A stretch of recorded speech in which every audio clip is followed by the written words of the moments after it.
Bueno, muy buenas tardes para todos los visitantes de la Corporación Cívica para el Progreso de Tarqui. Me complace hoy lunes festivo 27 de junio del 2022, siendo las 4 de la tarde. Me encuentro frente a frente aquí a través de una plataforma virtual con un personaje, con una gran persona paisana nuestra, nacida en Tarqui, y que ha hecho muchísimo por nuestro pueblo, no solamente a nivel nacional, sino a nivel internacional. Tengo el gusto de saludar a nuestra artista internacional, Nubia Lamilla Galindo. Bienvenida, Nubia, a esta oportunidad de la corporación, que hacemos un pequeño reconocimiento, pero con mucho corazón, para que nos cuente parte de su brillante vida, de su exitosa vida. Bienvenida, Nubia, a esta oportunidad de Corpotarqui. Muchísimas gracias. Hernando, buenas tardes y buenas tardes a todos. Te agradezco inmensamente la invitación. Bueno, pues ¿usted dónde se encuentra, Nubia, en este momento? Tiene un paisaje muy bonito ahí en el fondo. Yo creo que es como parte de su casa, ¿no? Sí, señor, sí, estoy acá en mi casa, en Tarqui. Para mí Tarqui es un paraíso. Amo este pueblo y realmente quiero pasar el último tramo de mi vida acá, en nuestra Pero casa. tiene usted unas cosas muy bonitas. Poco a poco seguramente que nos irá teniendo la oportunidad de mostrarnos aquí para todos los visitantes de esta entrevista. Yo sé que de todas maneras su casa es, es una cosa que la ha logrado arreglar con jardines, con pinturas, con cosas muy originales suyas, ¿no? Sí, señor, en realidad esta es mi casa materna. Es una construcción en tapia pisada del siglo XIX y en realidad he tratado de restaurarla, de conservar todo el recuerdo de nuestros ancestros, de nuestros bisabuelos y he logrado, dijéramos, como conservar el estilo y la idea pues es hacer de esta casa una galería de arte privada. Ajá. Entonces estoy en eso, estoy estoy entusiasmada, muy contenta porque todo me está saliendo bien. Bueno, Nuria, pues felicitaciones de parte de Corpotarqui por todo ese gesto de regresar usted a su pueblo y hacer toda esa cosa maravillosa que está haciendo usted como una artista tan reconocida. Nubia, nosotros hemos decidido en Corpotarqui hace algún tiempo hacer unas entrevistas para personas paisanas que han trascendido fuera de nuestras fronteras del municipio. Reconocemos que hace algún tiempo hemos estado buscando la forma de entrevistarla, pero han habido algunos inconvenientes que se han presentado en el camino, pero hoy tengo la oportunidad de tenerla aquí frente a frente y quiero que nos cuente su vida. ¿Dónde nació Nubia? Hernando, tengo el honor de haber nacido aquí en este pueblo, en Tarqui. Eh, Pasé mi niñez en esta casa, nací en esta casa, pasé mi niñez entre esta casa del pueblo y la finca Guayavillas. Fueron épocas muy lindas, tengo recuerdos hermosos de mi niñez. Y también la influencia de mi papá, dijéramos que ha marcado lo que yo he sido como persona adulta. Entonces, los recuerdos en mi carrera actual son básicamente basados en esa infancia feliz que tuve acá. Sí, Nubia, yo quiero que nos cuente también, yo conozco gran parte de la vida de ustedes, de los Lamilla, de Guayavilla, de lo que fue pues, la época en que don David vivía, pero quiero que iniciemos por esa parte. Ustedes tuvieron unas vivencias muy bonitas en Guayavillas. Cuéntenos cómo era esa vida en Guayavillas, de qué consta, qué Guayavillas, de qué se conformaba, por qué tiene tanto reconocimiento allá en Tarqui esa finca. Bueno, Guayavillas prácticamente fue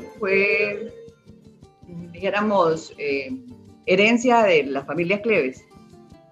Cuando mi papá vino a ser parte de la familia, él tomó las riendas de Guayavillas, principalmente y dio allá en ese paisaje tan bonito, dio rienda suelta a su creatividad y comenzó a hacer una cantidad de inventos, innovaciones, que realmente le han dado nombre a la finca. Por ejemplo, la piscina, el bar húmedo que hay y el secreto de los vasos comunicantes que hacen que eso sea muy original y que en realidad mucha gente no sepa.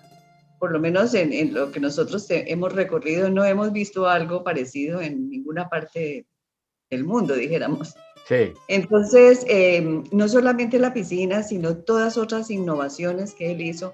Mucha gente de acá de Tarqui tiene lindos recuerdos de cuando eran niños, que iban allá a los paseos con la escuela, con los compañeros, con los profesores. Y entonces tienen bonitos recuerdos de Guayabillas precisamente por eso, porque dijéramos, era como un laboratorio de inventos de mi papá. Sí. Había muchas cosas que realmente sí están en la memoria de los tarqueños. Sí. Nubia, cuéntenos en forma muy resumida cómo llegó su papá a Tarqui, de dónde venía, por qué toda esa genialidad, porque yo lo he considerado, a pesar de que algunos familiares me han dicho que no es un genio, pero yo lo he considerado como un genio, y así lo escribí en alguna oportunidad. Cuéntenos algo en forma resumida, toda esa historia de su padre. Bueno, mi papá vino a Tarqui por la familia Cleves. La familia Cleves era una familia muy reconocida aquí en el pueblo, y por allá más o menos por 1943-45, la familia Cleves se comprometió a hacer el pesebre de la iglesia. Entonces les preguntaron al sacerdote y el sacerdote de aquella época averiguó con otros curas que necesitaban una persona que hiciera un pesebre. Entonces creo que fue el párroco de Pital, le recomendó a mi papá que él en esa época se dedicaba a restaurar imágenes sacras. Él pintaba y era supremamente creativo, había trabajado. Creo que la primera vez que trabajó fue en un municipio del norte de Huila que se llamaba Santana, o era una región o un pueblo, no sé. Muy al Santana. Norte, ¿no? Muy al norte, sí, por allá creo que es cerca de Villavieja. Ajá. Y él había hecho algunas cosas allá y en otras. Entonces se lo recomendaron y la familia Cleves lo contrató para que hiciera el pesebre de ese año. Fue tan exitoso el diseño y las sorpresas que tenía y que prácticamente después no lo quisieron dejar ir, porque le pusieron otras, o sea, se encariñaron con él. Otras tareas. Mi madre estaba estudiando en un internado de monjas en Tunja. Primero en Tunja, después en Bogotá. Y cuando mi papá vino a hacer el pesebre, ella llegó de vacaciones del colegio y se conocieron acá en un almuerzo aquí en la casa. Y creo que fue como amor a primera vista, entonces... Un flechazo de una. Sí, entonces se casaron y nacimos los 5 primeros, los 5 mayores. Éramos en realidad 6, pero el hermano mayor murió siendo un bebé de 6 meses. Y después sí nacimos los demás. ¿Cómo se conforma la familia de Nubia? Digamos, sus hermanos, los que crecieron pues allá jugando en Guayabillas. Cuéntenos eso, ¿cómo era la familia? Bueno, la primera camada éramos 5, que fue del primer matrimonio de mi papá. Y después de que muere mi madre, mi papá hace un hogar con una prima de mi mamá que era Cleves también. Entonces de ahí nacen 4 niños, son 4 hermanos más, entonces en total somos 9. Primero los 5 primeros y después los 4 siguientes. Sí. ¿Cómo se llaman sus hermanos? Cuéntenos así de forma muy resumida qué hacen, cómo son los nombres de los hermanos y qué están haciendo actualmente. Bueno, la mayor es Imelda, ella vive en Guayabillas. Está tratando también de conservar en Guayabillas esa memoria de mi papá y de sus inventos. Después sigo yo soy Nubia, soy licenciada, terminé Bellas Artes en la Universidad Jorge Tadeo Lozano, hice una maestría en Cuba en Educación por el Arte Y he hecho algunas, dijéramos, diplomados y actualizaciones en cuestión de educación artística. Después sigue Belia, ella es arquitecta, vive en Neiva, es una profesional muy exitosa. Luego sigue Uriel, que es muy conocido aquí en Tarqui. Luego sigue Gersain, él es geólogo, trabajó muchos años con Ecopetrol y actualmente también está muy encarretado con Tarqui, quiere también, dijéramos, hacer parte de su vida acá en el pueblo. Ya. De la segunda camada está Elsa, que es nuestra hermana siguiente. Ella también es muy conocida aquí en Tarqui, tiene muchos amigos, la quieren mucho. Luego sigue Yader, que él vive en Barranquilla, él tiene un parque temático en Barranquilla, se llama Parque Megua. Después sigue Kenny, vive en Bogotá, trabaja en una empresa, él viene poco a Tarqui. Y luego sigue Litsi, que es la menor de todos, ella tiene un colegio en Bogotá, ella viene con más frecuencia. Y todos, pues, casi todos nos dijéramos, estamos vinculados nos comunicamos mucho, así no estemos en el mismo sitio, siempre somos bastante unidos. Sí, muy bonita familia, un legado muy importante que les dejó don David, ¿no? ¿Dónde estudió, Nubia, su bachillerato? ¿Dónde fue? Ustedes son muy digamos, muy hermanables, las primeras, ¿no? Las primeras hermanas, ¿cierto? ¿Ustedes estudiaron como en el mismo colegio? Sí, por cuestión de edad, sí, somos más hermanas porque compartimos el internado, estuvimos internas nosotros terminamos, Imelda y yo terminamos el bachillerato en el agrado cuando estaban las hermanas de la presentación, con las monjas. Luego nos fuimos para Bogotá las tres, porque Evelia no había terminado el bachillerato, pero resolvimos llevárnosla. Cuando nosotros quisimos entrar en la universidad, nos llevamos a Evelia y ella hizo en aquella época quinto y sexto de bachillerato. En Bogotá también con las hermanas de la presentación, en el colegio La Presentación del Centro. Ella se graduó de bachiller allá y continuamos nosotros en Bogotá, mientras que los otros, los más chiquitos, pues seguían acá con mi papá y eran como más consentidos que nosotros los más grandes, porque a nosotros mi papá yo creo que fue más severo y más exigente con los mayores. Ajá. Que con los más chiquitos, él se dedicó más a consentir a los pequeños. Eso pasó en mi casa también, sí, claro. Bueno, Nubia, ¿de dónde esa creatividad, esa iniciativa por estudiar artes o pintura? ¿Eso fue como algo que le heredó a la creatividad de don David? Definitivamente sí. Realmente yo creo que los seres humanos somos, dijéramos, la impronta que va a llevar en su vida la adquiere en la niñez. Y todos los estímulos que uno tiene cuando es niño, eso es lo que, dijéramos, define el futuro de un ser humano. Y mi papá era supremamente creativo, fue bastante exigente con nosotros. Para él la excelencia en el estudio era clave. Y en realidad nosotros, por esa motivación que él nos daba, con mucho cariño, dijéramos, él no fue cruel de pronto con nosotros, sí nos castigaba y dijéramos, tuvimos que soportar varias jugueteras, pero pues siempre... Era exigente. Era bastante exigente, sí. Pero nosotros sabíamos que era por nuestro bien, entonces entendíamos que aceptábamos, dijéramos, las correcciones y los castigos, porque sabíamos que él nos amaba inmensamente y que lo hacía por nuestro bien. ¿Alcanza a recordar, como para que nos haga una referencia de los inventos de don David, por ejemplo? Mi papá, para él era importante las máquinas, ¿sí? Él se inventó una máquina tejedora de costales, porque en esa época se cultivaba el arroz en Guayabillas. Y muchas veces se sufría porque no había empaques, no había costales para empacar el arroz. Entonces él dijo, pues hagámoslo, y se inventó una máquina tejedora de costales que él la llamó Raduflachi.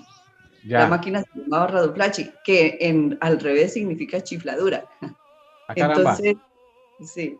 Además de eso, hizo muchos juegos. Él nos enseñaba a nosotros a través del juego.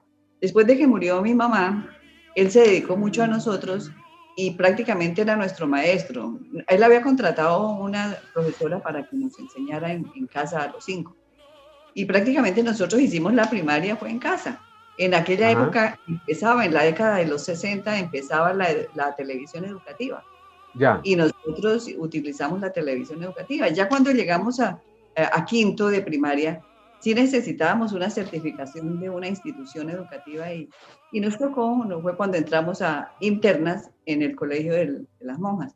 Primero fue en Altamira con las Vicentinas y luego en el agrado con las Hermanas de la Presentación. ¿Recuerda algunos otros inventos? De pronto, Ah, cosas bueno, sí. que él colocaba en su casa, ya en Guayavilla, algo como Los, cosas raras. sí. Los juegos era, bueno, él se inventó un muñequito que se adelantó, dijéramos, a los juegos de, ¿cómo se llaman? Las maquinitas. Ya. Entonces, pero era todo mecánico. En aquella época, dijéramos, la parte digital de la tecnología no existía. Ajá. Entonces, sus juegos eran mecánicos. Entonces se inventó un muñequito que se llamaba Pecheche. Y entonces él tenía un sombrero de copa y en la copa había una ranura para echarle una moneda. Entonces el muñeco hacía diferentes gestos, movía, levantaba una ceja, picaba el ojo, se le movía la nariz, sacaba la lengua y hacía muchas cosas. Dependiendo, eso era al azar, ¿no? Dependiendo por donde pasara la monedita, así mismo el gesto del muñeco era diferente. Otra cosa que se inventó una carrera de automóviles, era hizo todo dijéramos, la maqueta de la Una pista, pista, ok. como una pista de carros, sí. Entonces, la pista empezaba, dijéramos, el inicio de la carrera era en Tarquilán y terminaba en Pitalén. Entonces, había una serie dijéramos, en el camino había una serie de obstáculos en donde hacía que el obstáculo lo hacía uno retrasar. Por ejemplo, había un pantano. Y si eso era también con una bolita que determinaba un camino y salía unos números. Haga de cuenta como un parqués, pero Ya. diferente, no con dados, sino un sistema que él se inventó. Entonces, por ejemplo, salía el número 10. Entonces uno avanzaba 10, ¿sí? Y si caía en un obstáculo, de pronto en el pantano o en un puente caído o algo así, entonces tenía que devolverse y coger otra ruta, ¿sí? Entonces, y había otras cuando caía, es como algo semejante a una escalera. Yo no sé si los Ya. niños actuales jugarán escalera, pero era más o menos así. Eran avances y retrocesos según el sitio, según el número al azar que cayera en el juego. ¿Sí? Entonces ganaba No, el primero que llegara de Tarquilán a Pitalén. ajá. No, ¿y de dónde sacaba él tantas ideas? ¿De dónde copiaba tantas ideas? Mi papá era un excelente lector y él tenía suscripción a muchas revistas y libros. Aquí en la casa llegaba semanalmente, por ejemplo, la revista Life, revistas internacionales.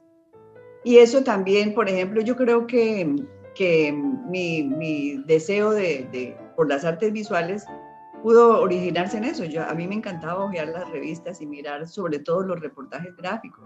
Sí. Y la imagen para mí era clave en mi vida, en mi infancia. Entonces, yo creo que él se nutrió de la lectura y por ejemplo, también tenía suscripción a la revista Mecánica Popular. Había muchas Ajá. revistas que llegaban acá a la casa y él estaba al día en cuestión de tecnología, en cuestión de mecánica, de carros, de muchas cosas. Y dijéramos, se nutría de lo que le venía de afuera y de su propia cosecha, hacía unas ideas híbridas que se materializaban en todos sus inventos. Sí.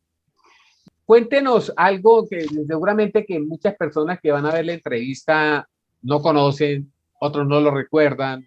Bueno, lo de un carro que él se inventó, un carro, un Jeep, bueno, una modificación de un vehículo. Él era un carro que él compró, que era un Willys, modelo 52. Eran los carros que habían, que habían estado En la Segunda Guerra sirviendo Mundial. en la Segunda Guerra Mundial, sí. Ajá. Él lo compró, la marca Willys era muy conocida, muy importante Claro, claro, por claro. su calidad. Entonces él se compró un carro 0 kilómetros en el 52, Willys 52. Y él lo tuvo, se encariñó con el carro, a pesar de que después tuvo otros carros, y tractores y todo, porque maquinaria agrícola había en Guayabillas para los cultivos. Pero él se encariñó con ese carro y nunca salió de él. El carro fue como un laboratorio de ideas suyas, comenzó a transformarlo. Entonces, por ejemplo, en aquel tiempo los carros no tenían direccionales y él se inventó las direccionales manuales, ¿sí? El cambio de luces, él le puso pestañas al carro y el Sí. cambio de luces era bajando las pestañas y bueno. Bajaban así, ¿no? ¿Ah? Sí, Subían. sí, sí. Sí. Sí. También desde el punto de vista mecánico le cambió el carburador, el tanque, cuando le fallaba la bomba de gasolina, él decidió no ponerle bomba, sino hacer que la gasolina funcionara por gravedad. Ah, Entonces caramba. ubicó el tanque de la gasolina más alto y por gravedad ahí se ahorró la bomba de gasolina que fallaba con mucha frecuencia. Sí. Lo transformó, le cambió totalmente la carrocería, lo hizo en varias ocasiones y utilizando diferentes materiales. La primera vez lo hizo en lámina, ¿sí? Después cuando él conoció la fibra de vidrio, él se fue para Cali, hizo un curso de fibra de vidrio y después intentó hacer también el carro en fibra de vidrio. Entonces... Todas las herramientas que él utilizaba eran propias ahí, conseguía o iba a otro pueblo, o se trasladaba a Neiva, o cómo hacía para utilizar con todos esos inventos, todas esas mezclas, ¿cómo hacía? ¿Cómo se ingeniaba él? No, él compraba mucha, yo creo que su debilidad, su hobby, eran las herramientas. Ajá. Entonces él tenía taladros, manuales, y inclusive yo recuerdo mucho que tenía mucha herramienta para fabricar, por ejemplo, cosas metálicas. Tenía una cosa que le llamaban la tarraja, que se encargaba para hacer roscas. ¿En los tubos? De tubos, sí, de tubos, sí, o de tubo galvanizado. Exacto. Yo las conocí, claro. Sí, entonces él tenía mucha herramienta, dijéramos, yo creo que en lo que más gastaba era en herramientas y en libros.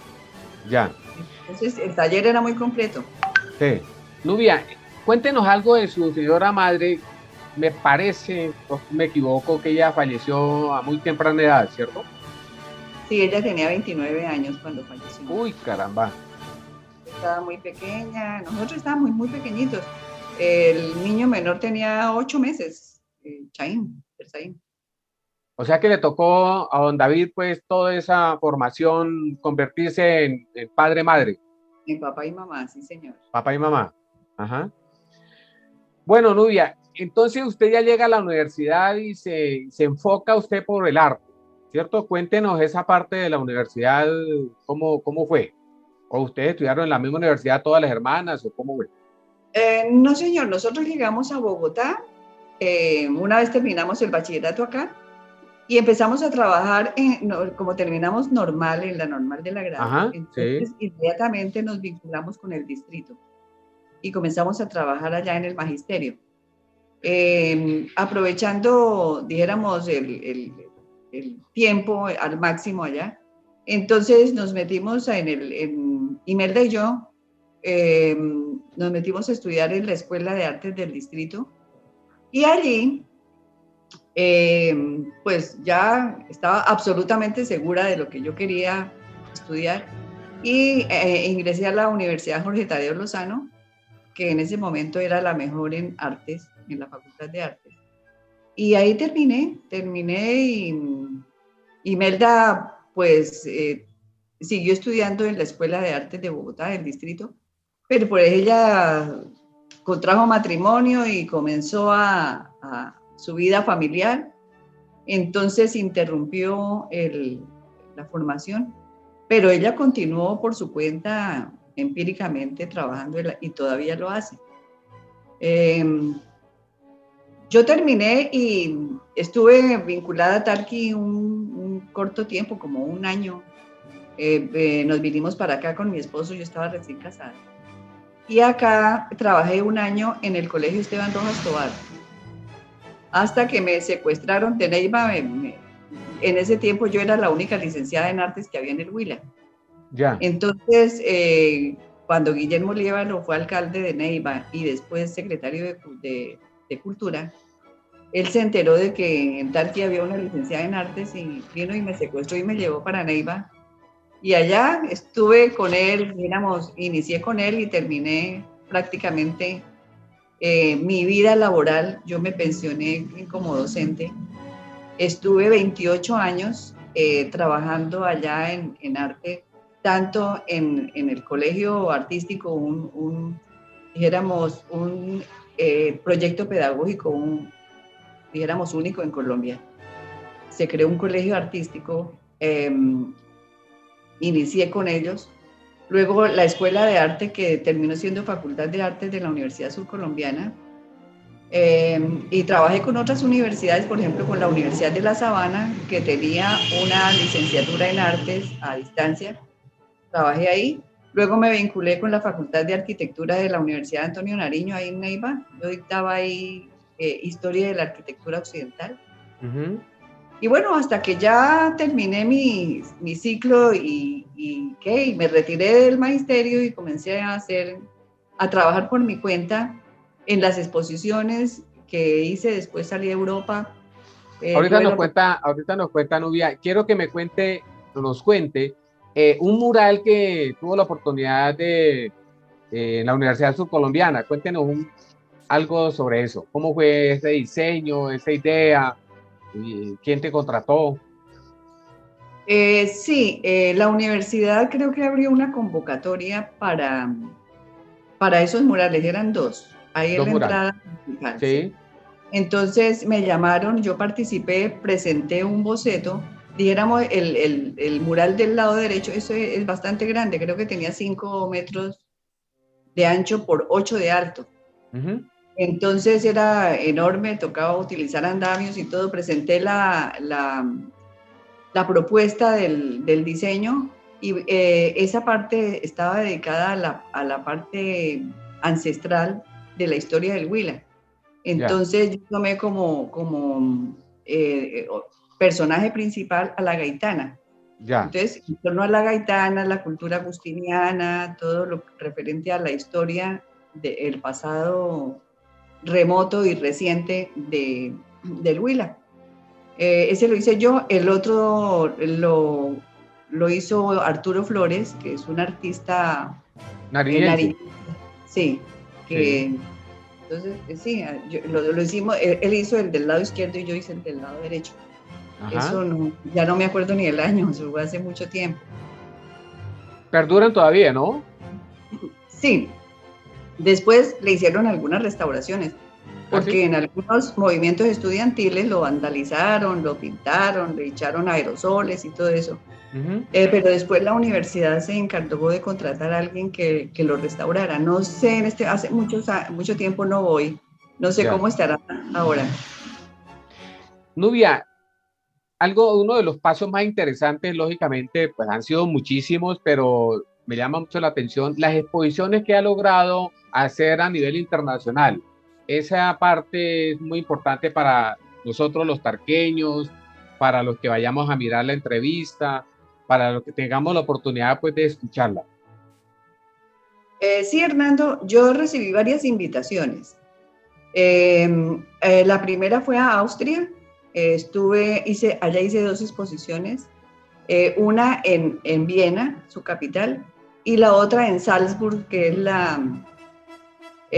la segunda ciudad austríaca más importante, es la ciudad comercial. Oiga, dijera. Qué belleza de paisajes tiene ese país, ¿no? Ay, es espectacular. Eso es único. Yo creo, bueno, no conozco otros países de pronto al norte de Europa, ni nada, pero me parecieron fantásticos los paisajes de ese país. Hermosísimo, sí, realmente Austria es espectacular. Yo he vuelto, o sea, Ajá, una vez uno va la primera vez, siente la necesidad de volver. sí, exactamente, Ya sí. he vuelto en 2 oportunidades más y me parece, cada vez me enamoro más de Austria. Eh, Después hice en Milán, en el Sí. 2018 hice Quién estaba embajador en Austria cuando esa invitación? en aquella época estaba el general Rosso José Serrano. Ah, Estaba ya. allá, nos atendió muy bien, me atendió muy bien, yo fui con mi hija, hicimos la exposición, asistimos a conciertos, tuve la oportunidad de estar en el Conservatorio de Viena, que es, No, pues, dijéramos, a nivel mundial, lo máximo, ¿no? espectacular. Sí, o sea, tuvimos un contacto muy estrecho allá con la música y no desaprovechamos en asistir No, a la pero mayoría de conciertos que tuvimos no se podía desaprovechar, ¿no? Sería mejor exacto. dicho.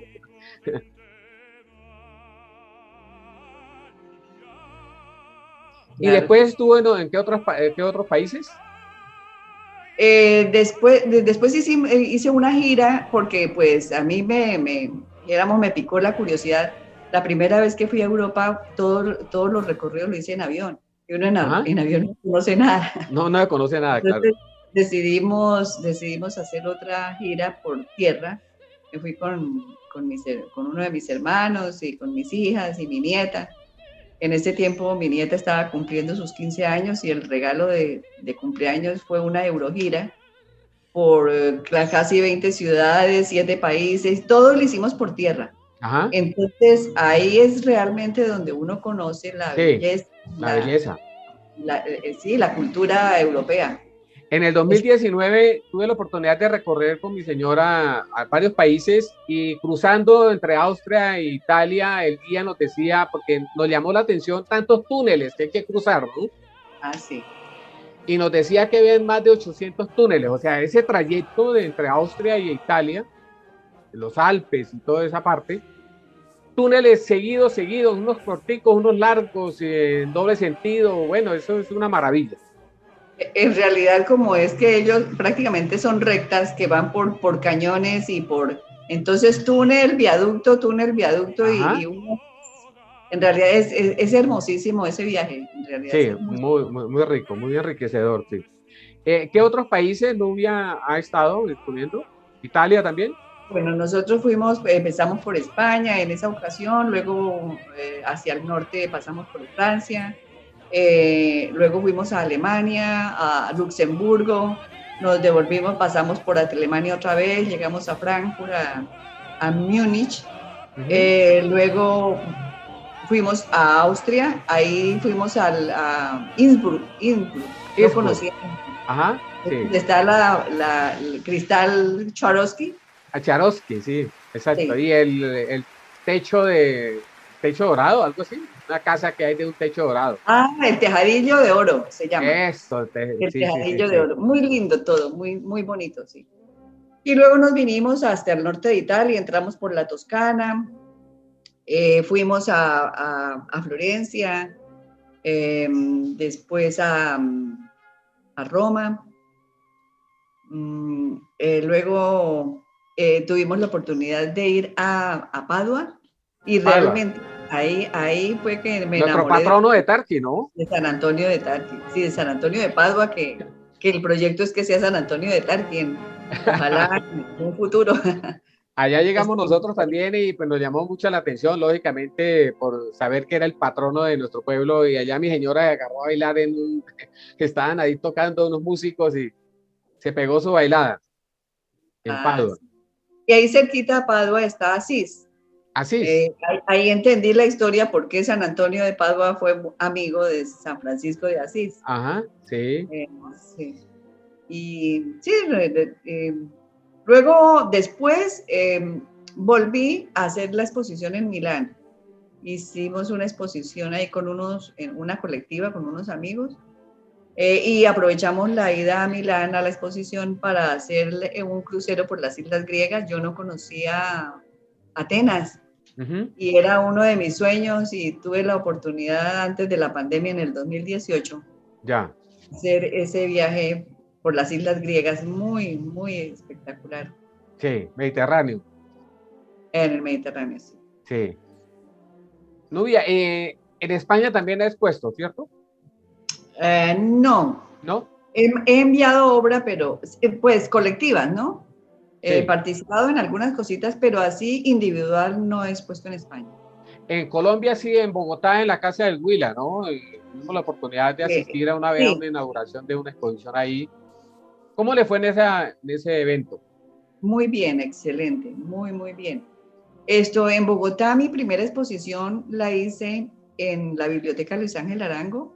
Fue una exposición individual, mejor dicho, fue un sueño cumplido porque era la primera vez que yo hacía una exposición en Bogotá después de graduarme en la universidad.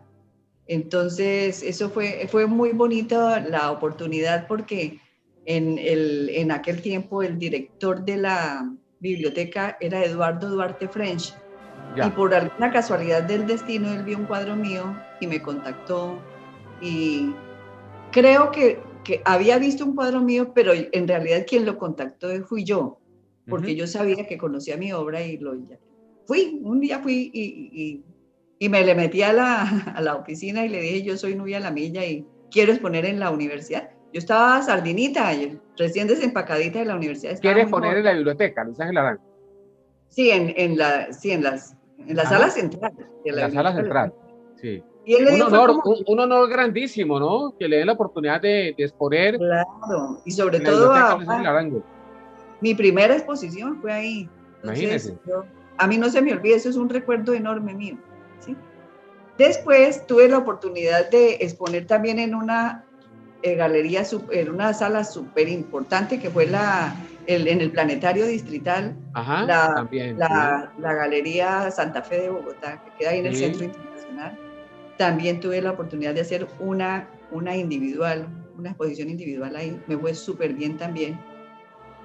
Y pues de ahí en adelante he seguido incursionando, después me vine para Neiva, en Neiva también he expuesto mucho, mucho, mucho, yo ya perdí la cuenta de algunas exposiciones ahí.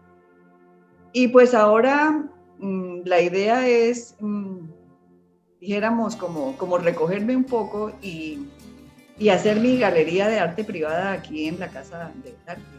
Le Sí. llamamos la casa de Hito porque esta era la casa del tío Alvarito y nosotros le decíamos Hito, por eso conocemos aquí como la casa de Hito.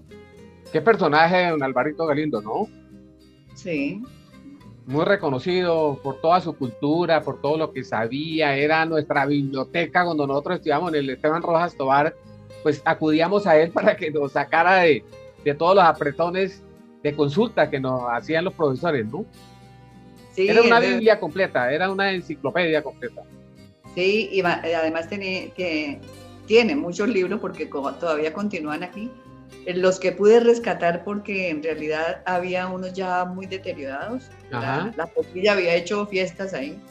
Entonces lo que se logró rescatar yo lo tengo ahí. Ojalá algún día pueda ponerlo al servicio de los tarqueños. Ya.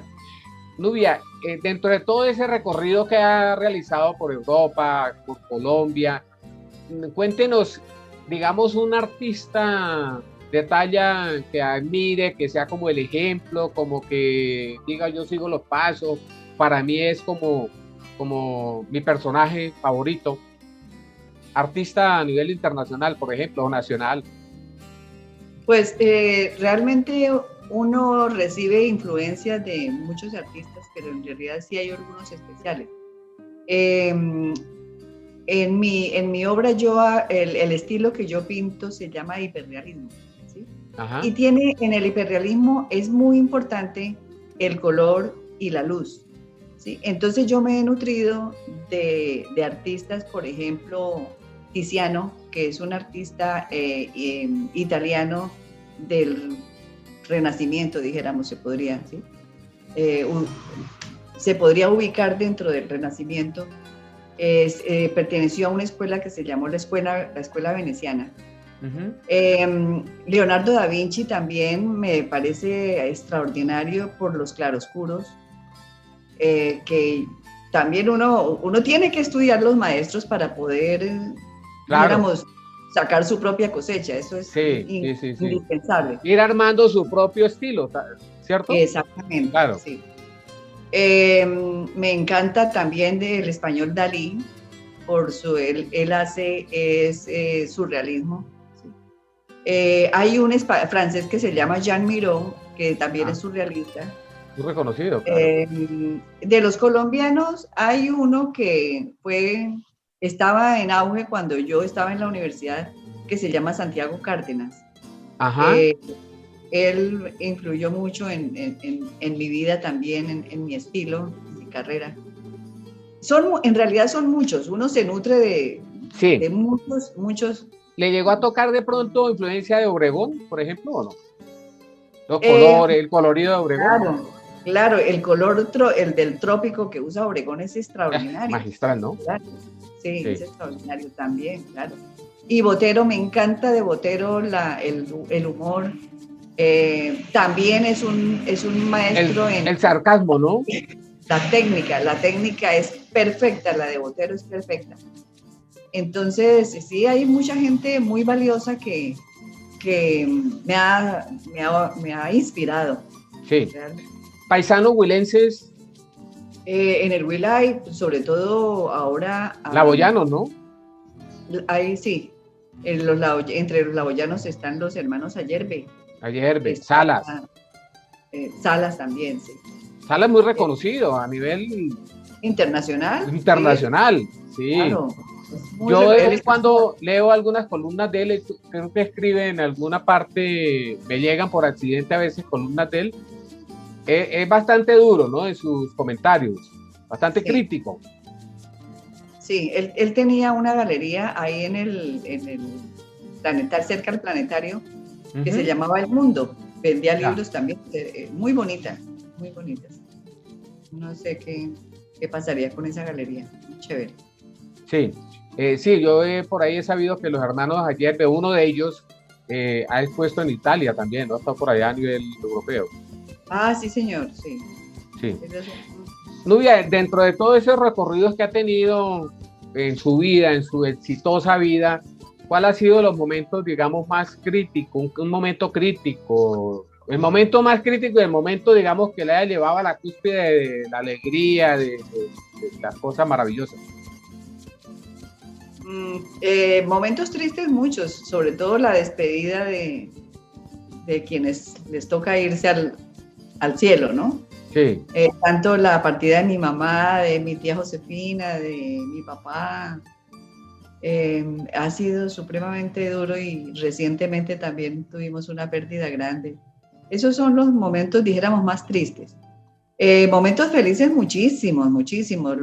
El nacimiento de mis hijas ha sido fantástico. Culminar mi maestría en Cuba fue un reto muy grande. Cuando yo defendí la tesis ante el jurado, eso en realidad fue muy bonito, porque unos conceptos maravillosos de ellos, y me subió mucho el ánimo. La estimación, el estima. Sí, claro, sí. ¿Cuántas hijas, Nubia? ¿Cuántas hijas? 2 niñas. 2 niñas. ¿Ellas qué hacen? Liliana terminó también Bellas Artes en la misma universidad mía. Ella es artista también. Actualmente vive aquí en Tarqui, se vino temporalmente por la pandemia. Ella tenía una escuela de arte en Bogotá muy exitosa, pero por pandemia le tocó cerrar. Actualmente está acá, está mirando a ver qué opciones tiene. Y mi otra hija está en Estados Unidos, ella es arquitecta, también muy exitosa. Está en los Estados Unidos, por ahora quiere quedarse allá por algún tiempo, no sé si definitivamente. Pero ambas son maravillosas, las amo con todo mi corazón. Ajá. Nubia, ¿qué la llevó a estudiar en Cuba? ¿Eso fue que alguna beca o qué? O ¿cómo se motivó para ir allá? Yo quería hacer mi maestría, pero no quería, había muchas maestrías en Colombia, pero no se ajustaba al área mía, a la educación artística. Entonces se presentó la oportunidad de una institución de La Habana que se llama Instituto Pedagógico Latinoamericano y Caribeño, IPLAC. Tuvo contacto con la Universidad Surcolombiana y ahí programaron una maestría, o sea, como semipresencial, como a distancia, ¿no? Ya. Entonces, los 2 años de la maestría fueron entre Colombia y Cuba. Ajá. Nosotros íbamos allá en alguna época y, por ejemplo, en la época de San Pedro, esos fueron 2 años que yo no sanpedrié, que nosotros no sanpedriamos, porque en la época de San Pedro venían los profesores cubanos a dictarnos acá. Ajá. Entonces, fue una experiencia muy bonita. Y ahí sacamos, en los 2 años, sacamos la maestría, empezamos esa maestría 34 personas y terminamos 3 mujeres. ¿34 colombianas o sí, de otros países? De acá, de colombianos, sí. Sí. De acá y creo que había unos del Quindío o algo así. Era entre huilenses y quindianos. Ah, sí. Unas personas del llano, sí. Pero fue maravillosa la experiencia. Ya. ¿Y eso fueron quedándose en el camino los demás o qué? ¿O se retiraron, no aguantaron el ritmo? ¿Qué pasó?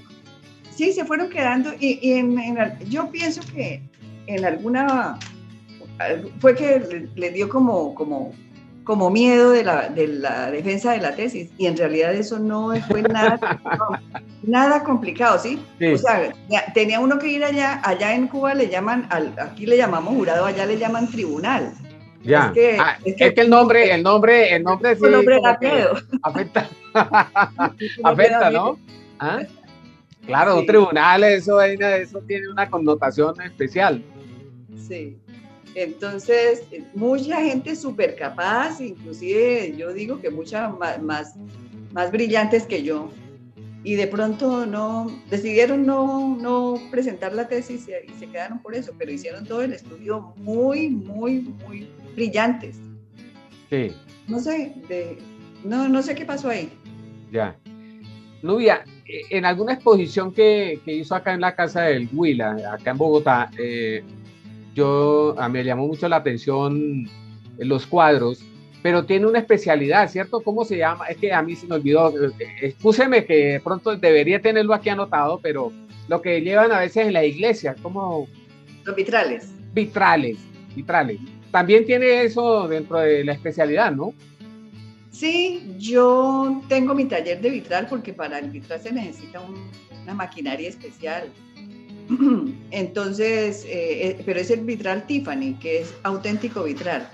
Ese es un vitral que como usa vidrios fabricados fundidos en color. Entonces es un tipo vitral que tiene casi que duración indefinida. Aquí en mi jardín tengo algunos a la intemperie, al sol y al agua, y no pasa nada.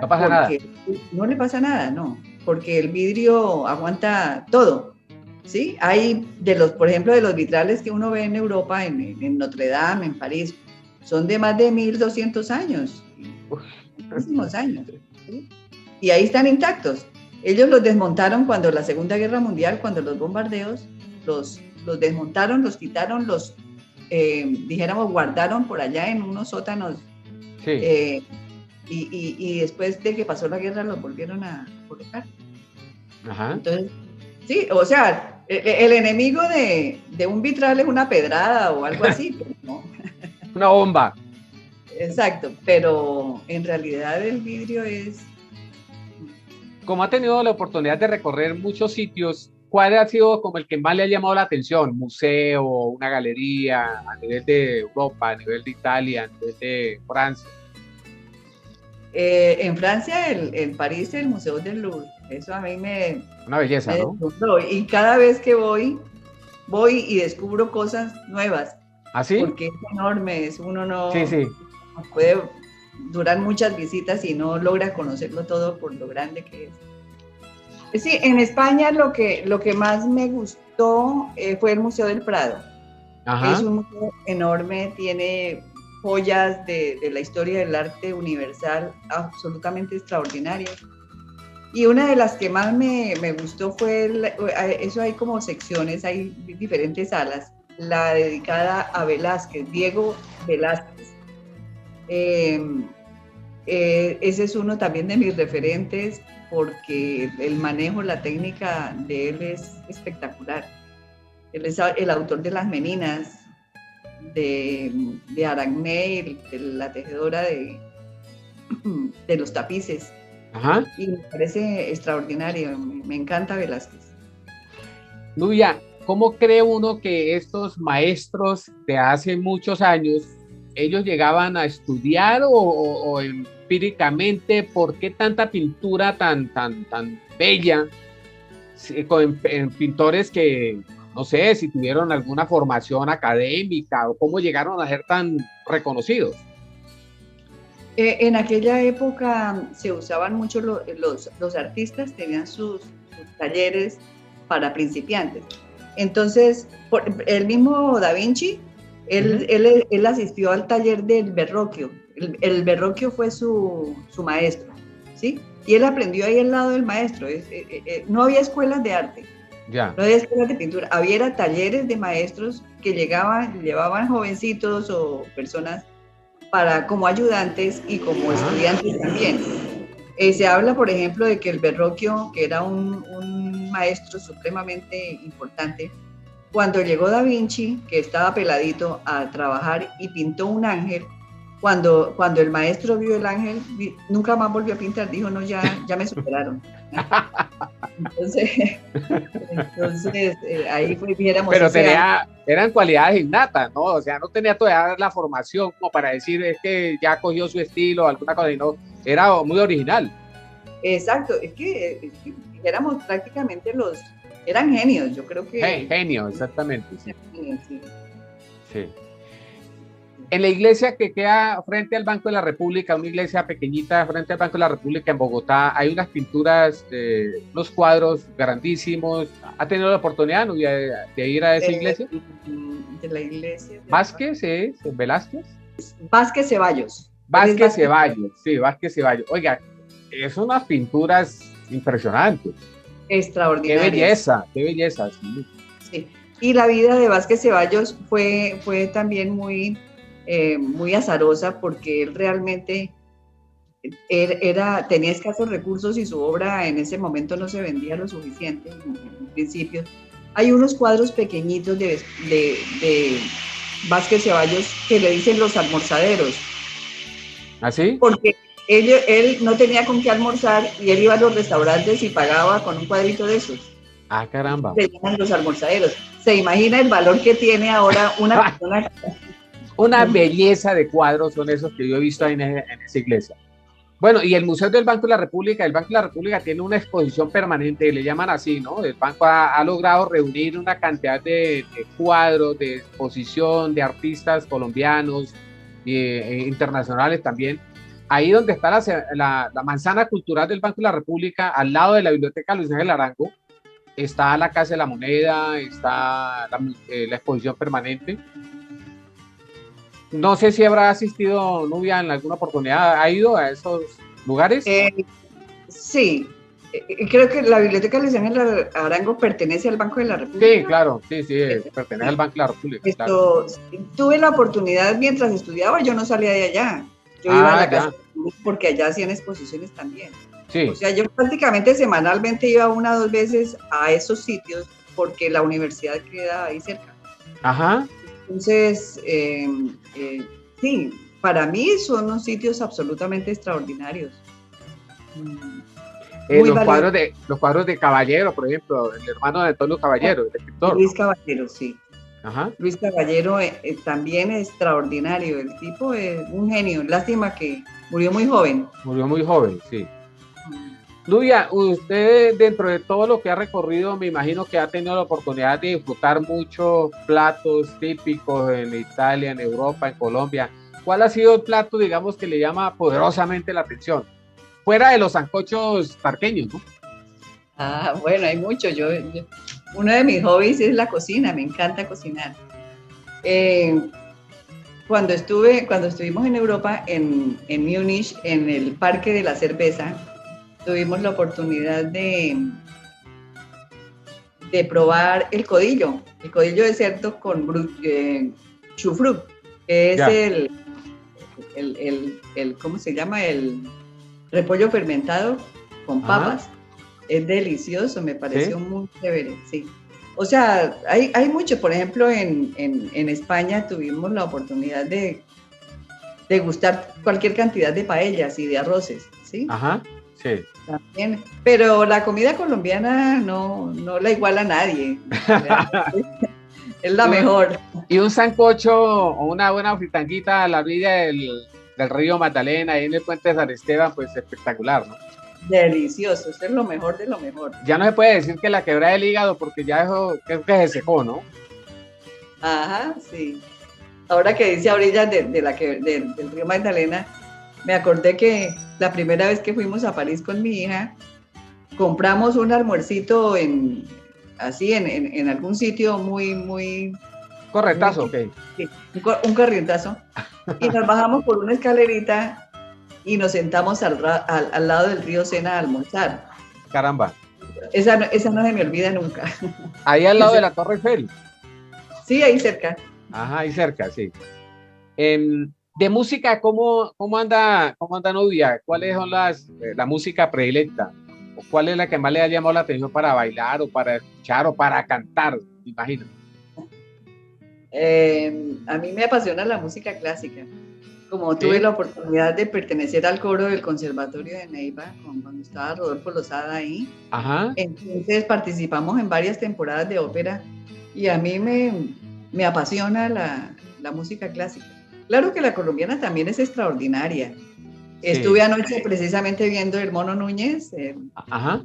El Mono Núñez, la música colombiana es espectacular, es fantástica. Ojalá que perdure eternamente ese festival del Mono Núñez, ¿no? Porque es de lo único que queda. Bueno, pues quedan muchos, ¿no? Festival en Ibagué, nuestra música en el departamento del Huila y muchos otros sitios, en el Quindío también. Pero ese es uno de los más reconocidos. Sí, señor, sí, señor. Con relación a la música, también yo tengo, dijéramos, influencia desde mi niñez. He estado en contacto, dijéramos, desde muy pequeña porque mi papá tocaba bandola, era muy bueno. Ya. ¿Su madre abuela, también tocaba? Mi mamá tocaba guitarra. Ah, y mi tía abuela tocaba violín. Y el violín yo tengo el violín de ella, inclusive el estuche del violín es en madera. Lo tengo ese violín tiene más de 100 años. Uy. Y lo tengo muy bien conservado. Ya. Me dio por la música también después también con... ¿Los Atobajunos o qué? Sí, con los Atobajunos, con el grupo. Sí. Y ahora después en el violonchelo, antes de la pandemia me matriculé en el conservatorio de estudiar violonchelo. Y después con el encierro, pues tocó a punta de tutoriales, pero ahí voy. Estoy encarretada con el violonchelo. Nubia, dentro de todas las ciudades que ha reconocido, que ha tenido la oportunidad de recorrer en su exitosa vida, ¿cuál sería la segunda ciudad que le llamaría la atención para vivir? Dijera, yo me voy de Tarqui, no quiero vivir en Colombia, sino en otra parte. Es difícil porque por ahora yo quiero vivir en Tarqui. Se puede, ¿no? Sería lo ideal.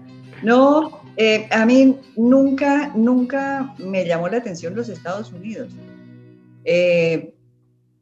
Porque a mí la pasión mía era el antiguo continente, Europa. Sí. Pero ahora yo no conozco los Estados Unidos precisamente porque no me ha llamado la atención. O sea, yo asociaba a los Estados Unidos con compras. Y a mí eso no me interesa, a mí me interesan otras cosas. Pero ahora que mi hija está allá, me ha picado la curiosidad y sí quiero explorar algo allá en los Estados Unidos. ¿En qué parte vive su hija? Ella vive en Naples, cerca de Miami. Ya. Bueno, si tiene la oportunidad de ir a Estados Unidos, no vaya a dejar de ir a Washington a los museos, porque eso sí es, mejor dicho, sí. Falta, eso no puede ser, ¿no? Que vaya uno allá a esa ciudad y no deje un paseo por los museos y por todo ese sector alrededor de la Casa Blanca y alrededor pues, de todos los sitios tan importantes que tiene Washington. Sí, claro.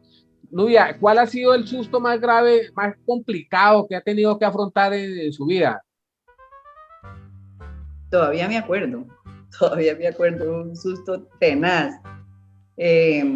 Cuéntenos.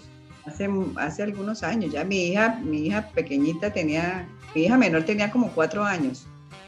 Y un día, Uriel se había comprado una camioneta, una Mazda, y estaba nuevecita. Y un día me dijeron que, bueno, me mandaron a hacer una vuelta en la camioneta y al regresar a la casa de Uriel, me dijeron que entrara la camioneta al garaje. Ese garaje es bastante angosto. Ajá. Y yo era la primera vez que manejaba esa camioneta, entonces me dijeron que metiera la camioneta en reversa. Ya la tenía prácticamente adentro cuando se me apagó y bueno, no sé qué pasó, qué maniobra hice yo, en todo caso se bloqueó la dirección y comenzó a bajar y a bajar y a bajar. Ahí en ese precipicio que queda entre la casa y la Veguita, ahí en ese momento donde están las escaleras. Ajá. O sea, prácticamente yo no sé qué pasó y no, el susto fue tenaz. Yo no sé en qué momento, yo en ese momento, lo que más era mi niña que iba atrás en la camioneta en la taza. Caramba. Ella tenía 4 años, 4 años en ese momento. Y en ese momento dije yo, bueno, aquí fui primero, lo que primero pensé fue que pobre Uriel está estrenando camioneta y yo se la pegoteé aquí.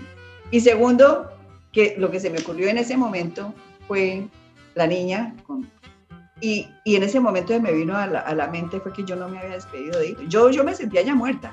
Dije, yo esto de aquí ya no sobrevivo. Dije, yo no me despedí de Hito, de mi tío. Estas fueron las cosas que se me vinieron en ese momento y sí. No sé cómo la frené. No tengo ni idea cómo. En ese momento ya quedaban como unos 10 centímetros de que la llanta llegara al abismo. Y alguien, entonces yo gritaba y alguien fue y le puso una piedra, lo frenó con una piedra, le alcanzó a poner la piedra y ya. Pero ese fue el susto más grande que he tenido en mi vida. Recordemos, ¿qué escritor recuerda pues dentro de la época de estudiante o después que le haya llamado la atención, que sea como el escritor más admirado por Nubia? Realmente, cuando estaba en el colegio, la primera vez que me pusieron a leer 100 años de soledad, yo, a pesar de que yo no lo capté bien, ¿sí? Pero yo ahí predije que García Márquez iba a ser Premio Nobel de Literatura porque a mí me encantó, ¿sí? O sea, yo entré a otro mundo desde el momento en que leí 100 años de soledad. Sí. Pues he tenido oportunidad, yo soy más buena lectora y tuve un reencuentro también hace como un par de años con José Eustacio Rivera. Ajá. Y La Vorágine. Ya. Y también me encanta José Eustacio Rivera. Sí, pero pues hay escritores buenos, hay muchísimos. Muchos.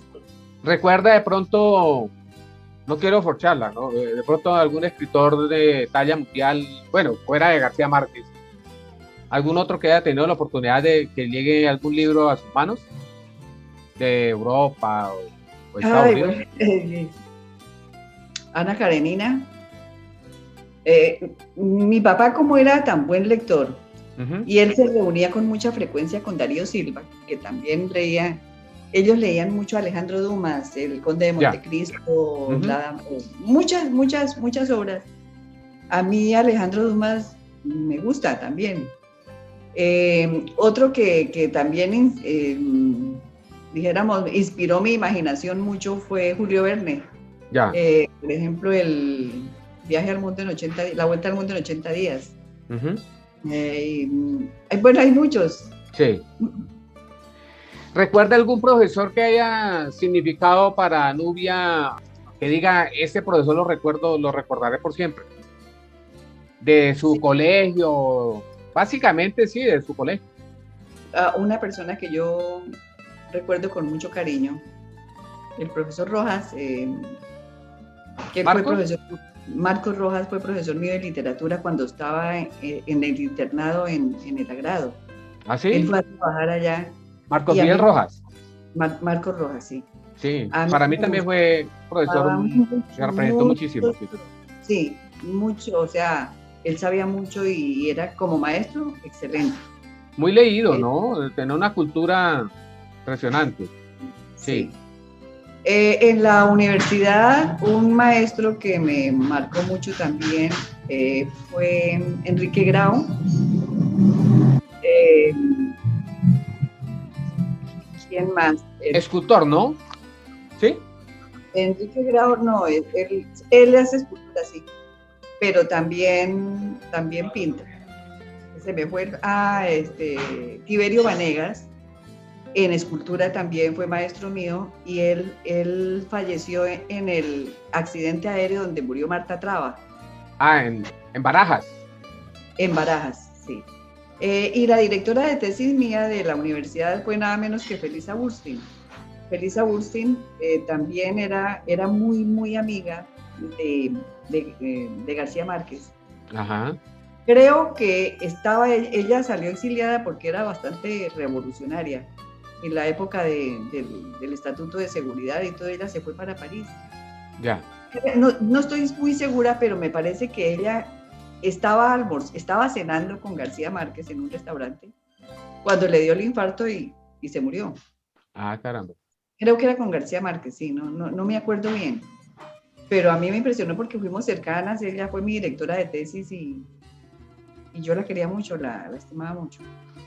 Nubia, un acontecimiento del mundo que le haya llamado poderosamente la atención. La caída del muro de Berlín, yo creo. Sí.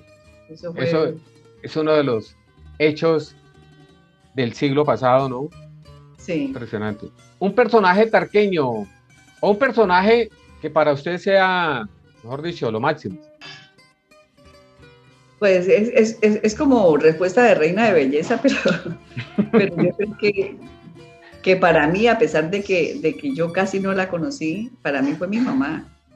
Mi mamá Ajá, murió cuando yo tenía 6 años y todavía me hace falta.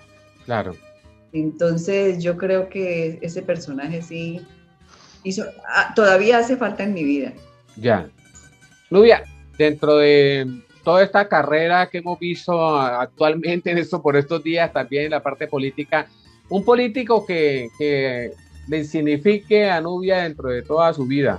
Hay un expresidente colombiano que ocupó la presidencia entre 1904 y 1909, se llamaba Rafael Reyes. No estoy lo estoy descubriendo ahora por unas cartas que he encontrado aquí en la casa, Ujú. en donde él era, si no cercano, era bastante amigo de un antepasado nuestro que se llamaba Ubaldino Cleves. Ya, Creo que Ubaldino Cleves fue una persona muy importante para esta familia y él vivió en Europa. Creo que sirvió en la Guerra de los Mil Días, como él fue coronel en la Guerra de los Mil Días. Entonces, cuando terminó la guerra y cuando el presidente Rafael Reyes subió a la presidencia, llamó a Ubaldino Cleves a decirle que, pues, a hacerle su reconocimiento por los servicios prestados en la guerra. Y Ubaldino le dijo que él no cobraba. Entonces, en agradecimiento, lo nombraron cónsul de Colombia en Barcelona. ya, Y estuvo ajá, allá en esa época. Creo que hasta, no sé cuánto tiempo estaría. Eso todavía no lo he averiguado bien, porque toca leer cartas para uno poder descifrar coger la madeja y descifrar muchos detalles. Todavía no he logrado encontrar esa respuesta. ya. Nubia, su mejor amigo o amiga de su vida. Yo creo que mis mejores amigos son mis hermanos. Yo confío plenamente en ellos, a pesar eh, de la cercanía y todo eso. Para mí, yo siempre los consulto cuando tengo alguna decisión que tomar Ujú. y yo creo que son mis hermanos. Sí, Sobre todo que lo dicen a uno con plena sinceridad, ¿no? sí, exactamente. Yo tomé alguna decisión en algún momento por allá, comenzando a mediados de los 90 también, y le consulté a mi papá y le consulté a mi hermano, y lo que ellos me dijeron salió. espectacular, o sea, no hubo ni un ápice absolutamente para decir después, no, ellos se equivocaron, una cosa, realmente. Bueno, Nubia, vamos llegando al final. Yo creo que usted me va a compartir unas fotos con las cuales vamos también a ambientar aquí la entrevista. No sé si algún tema de pronto se nos haya quedado que quiera comentarnos, complementar o algo. De música también le voy a pedir que me comparta algunas melodías que son las preferidas, porque también vamos a colocar ahí una ambientación musical. Entonces, si de pronto se ha quedado alguna cosa pendiente, Nubia, antes de terminar, que quiera de pronto decir, complementar de la familia, del pueblo, de su vivencia. Sí, me gustaría de pronto decir algo acerca de la cultura ciudadana en Tarqui, ¿no? Ah, ok. A mí me preocupa un poco ese tema porque eh, la cultura ciudadana en un pueblo es absolutamente determinante del éxito o el fracaso de una sociedad. Y si en realidad esto falla, realmente el futuro no es tan halagüeño como uno desearía, ¿sí? En Tarqui hay muchas fallas con relación a eso, por ejemplo, la falta de respeto por el otro, ¿no? Se nota en cosas puntuales, por ejemplo, como aquí hay una costumbre que a mí me sorprendió cuando prácticamente yo no había vivido en Tarqui hasta el 2010, que Ya. vine a restaurar la casa. Y me encontré con mucha frecuencia, a cualquier hora del día o de la noche, sobre todo de la noche, de la madrugada, queman cohetes. ¿Sí? Y uno se despierta sobresaltada. Yo preguntaba, ¿pero por qué eso? Entonces alguien me decía, no, es que aquí en Tarqui la costumbre es que una persona que está cumpliendo años y está celebrando, celebra con cohetes y despierta a todo el pueblo porque está contento. Porque está contento. ¿Ah? Y yo decía, caramba, si viene una persona de otra parte y lo levantan a medianoche con cohetes, eso pues me parece que es como una falta de respeto, no sé, Sí, puede ser pintoresco y a uno le da risa toda la cosa. Y por lo menos a mí ya no me afecta eso. claro. ¿Sí? Primero Sí, me causaba, pero no, eso hace parte del folclore. sí. Pero si pensamos en Tarqui, por ejemplo, en impulsar un proyecto turístico luxury a nivel internacional, eso sería ¿cómo se dice? Un contratiempo. Sí. Nubia, me alcanzo a acordar, afortunadamente me recuerdo esto en un momento. Usted de Guayavilla, de la finca de hace unos años, ¿usted tiene organizado algo turístico? Coméntenos esa parte en este momento. Imelda, que es quien está viviendo allá, sí, está impulsando un proyecto de turismo rural muy bonito y lo está estructurando muy bien. Ya. Entonces, yo pienso que de pronto habrá resultados con relación a eso. Ajá. Muy pronto. Ojalá, sí, muy pronto. De todas maneras, usted tiene un pariente, un Diego, me parece que se llama. Yo he visto por ahí en algún grupo de tarqueños, he visto promocionando actividades turísticas allá en el Sí, pueblo. Diego es un sobrino mío Ajá. y él tiene una empresa turística que se llama Ruta 45 Ya. y está incursionando fuerte en ese Fuerte, sentido. ¿no? Sí, entonces yo creo que tiene mucho futuro y le deseo muchos éxitos también porque lo ha hecho con mucha responsabilidad y mucha seriedad. Ya. Está en eso, sí. Ujú. ¿Ustedes en el deporte no fueron así muy activas en la época juvenil? Lo que nosotros más practicábamos era la natación. Mi papá desde muy pequeñito nos enseñó a nadar. Pero yo creo que a nivel familiar no ha habido así una persona en el deporte. Ahora hay un sobrino nieto que se está destacando precisamente en natación. ¿Sí? ¿A nivel Sí, departamental o nacional? a nivel departamental, y sí ha hecho algunas competencias en Guatapé. Creo que ha ido Ajá, a competencias allá y le ha ido muy bien. Tiene ya. mucha madera. Nubia, pues ya llegando al final de esta entrevista que hemos querido con mucho cariño hacerle porque reconocemos toda esa trascendencia que le ha dado al arte a nivel internacional como un pequeño reconocimiento de parte de Corpo Tarqui para una hija ilustre de Tarqui. Quiero que le dé un mensaje al finalizar, ya finalizando, un mensaje a los niños y jóvenes tarqueños, colombianos y universal. Sí, Hernando, yo creo que Tarqui tiene un potencial grandísimo en muchos campos, no solamente en el arte ni en la música.